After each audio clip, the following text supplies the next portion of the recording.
Un soldat de l'armée syrienne tient le drapeau de Daesh devant l'une des sites antiques de la ville de Palmyre, reprise dimanche 27 mars par les troupes pro-gouvernementales.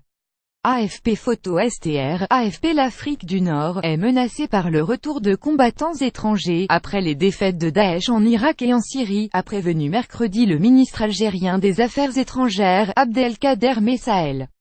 Les informations indiquent que le retour se fera dans notre région, a insisté le ministre lors d'une conférence de presse au Caire avec ses homologues égyptiens et tunisiens Sameh Choukri et Kemaï Djenaoui à propos de la Libye. Plus grand que à lire aussi, Djaï pleurait car je l'appréciais cette fille. Les anciens amis de Margot Dubreuil, femme de Daesh, se confient, préserver l'unité, la stabilité et l'intégrité territoriale de la Libye. Daesh a profité du conflit syrien, qui a éclaté en 2011 avec des manifestations contre le président Bachar al-Assad pour s'implanter en Syrie et en Irak, après une montée en puissance fulgurante en 2014 qui a vu l'organisation extrémiste s'emparer de vastes pans de territoire dans les deux pays. Le groupe djihadiste a proclamé un « califat » qui a attiré des milliers de combattants étrangers.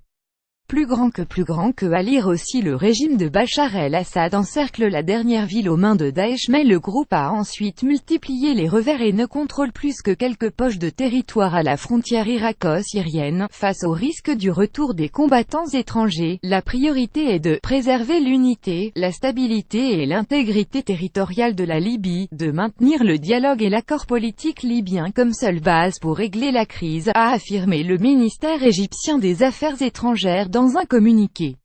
La Libye, riche en pétrole, est en proie au chaos depuis la chute de 2011 du dictateur Mouammar Kadhafi. Des milices rivales se disputent le pouvoir et les djihadistes et trafiquants s'est implantés dans le pays.